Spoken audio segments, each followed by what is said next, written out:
lot of people remember Scioscia and his rugged play behind the plate. Always blocking the plate, and perhaps more than any other thing, that's what he's known for.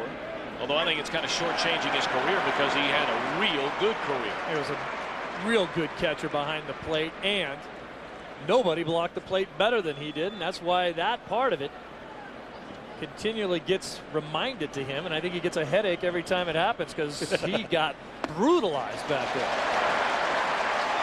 Troy Gloss, a big swing and a miss, 0-2.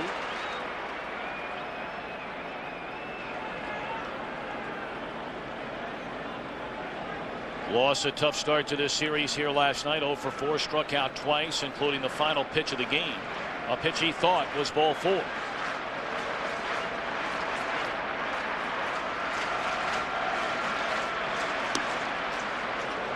One and two.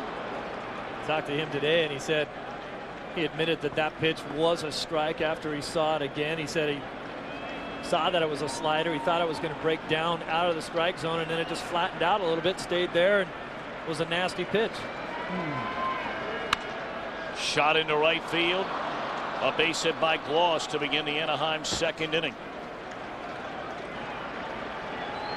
Many remember Scioscia's 2-run game-tying home run off Doc Gooden in Game 4 of that 1988 National League Championship Series. That one into right center field. It'll fall, a base hit. Gloss on his way to third. They're going to hold him there, throw into second, and it gets through the cutoff man, but Rivas able to knock it down after a double by Brad Fulmer, and here come the Angels in Game 2 and inning 2.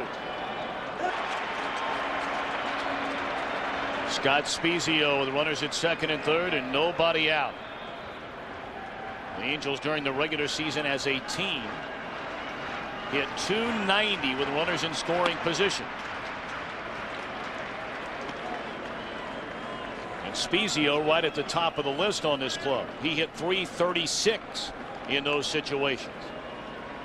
I think that's the biggest difference in Scott Spiezio's career this year, being such a clutch hitter, getting the opportunity with men on and coming through big time. In the air down the right field line, a long run for Kadire. It will fall in, a base hit, and then bounces over his head.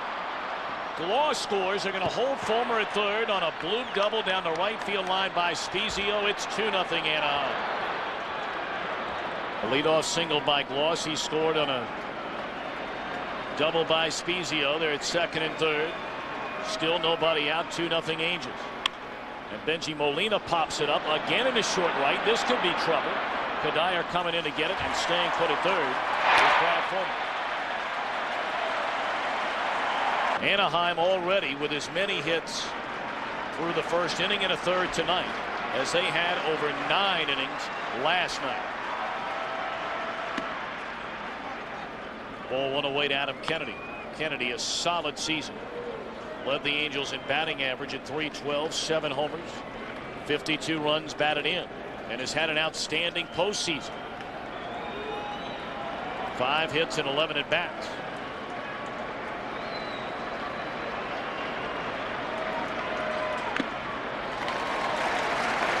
I mean, we're beginning to see the elements of the Metrodome that the Twins usually make work for them when they play their home games. We talked about the bouncy turf and the fact that it's a fast turf. Fulmer taking second on a ball that seemingly was just a base hit into right center field. And then that ball in right field that Spiezio hit, Kadire had to back off of. If it's grass, he might be more aggressive and dive for that baseball. But he was worried about the ball bouncing over his head, and it did anyway. Kennedy thought about it. Lee trying to get him to chase the pitch up. He takes 2 balls and a strike. Kennedy, the former St. Louis Cardinal minor league player of the year, came over in the Jim Edmonds trade 2 years ago. And you see in that 9-hole, the Angels got lots of production, and most of the time it was Kennedy in that slot. Nubber back to the mound, and they have the runner caught. Pierzynski will tag out Fulmer for the second out of the inning. Now they're on the corners for David Eckstein. He bounced to the mound, leading off the game. Breaking ball, a good one from Reed. Reed can get out of this inning, allowing just 1 run. he'll feel pretty good about things. No question. Kennedy's the kind of guy that when he makes an apparent mistake like that by not driving anybody in, but he ends up on first base anyway, tries to steal second. 0-2 on David Eckstein. Kennedy stole 17 bases during the regular season in 21 attempts.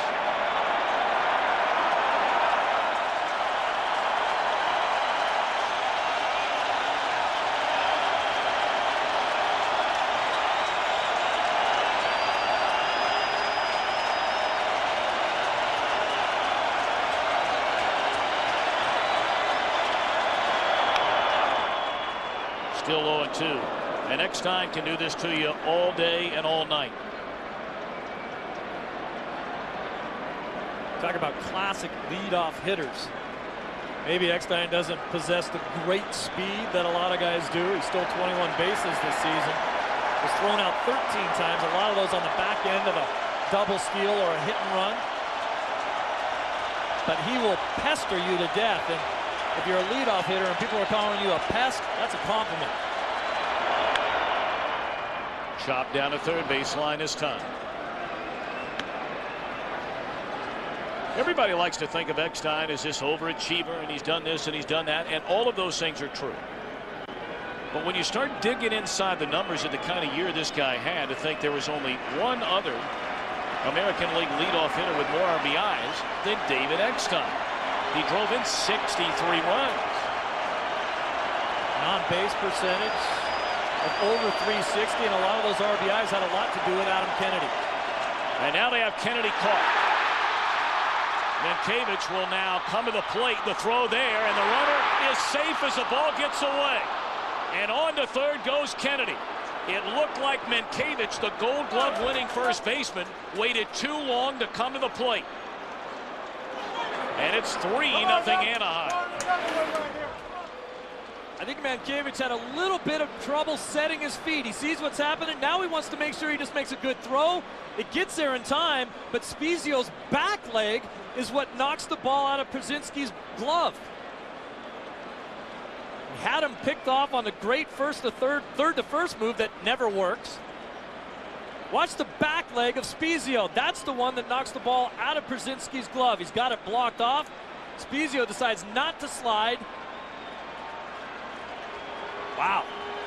Point being, you saw that replay, Steve, it looked like Spezio beat the throw anyway. I mean, his foot appeared to come down on the plate.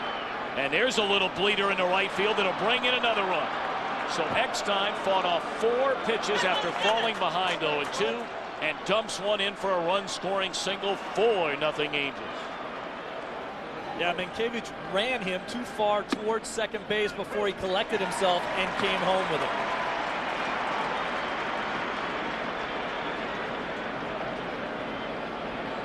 So it looked like Reed had a chance to get out of this inning.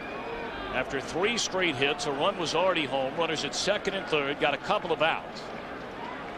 And then they had yet another out when Kennedy fell down, breaking for second base.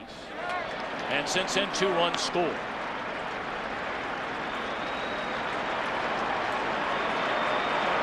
You mentioned that Adam Kennedy was the player of the year in the St. Louis organization in the minor leagues. Some guys, and I'm not saying that he did it on purpose, but some guys are smart enough to, when they get into a situation like that where they're dead picked off, you'll notice Kennedy acted like he slipped and fell down. Sometimes that takes the defensive player out of his game. He sees the guy fall down. He says, oh, I'm going to get him out. Now he starts chasing him and forgets what else is going around. Forgets that there's a guy on third base and that someone else might be trying to score. Kennedy may have possummed him into it. Line into left field. Jones will get to it, but not before. Anaheim pushes across 3 in the inning, and after an inning and a half has a 4-run lead.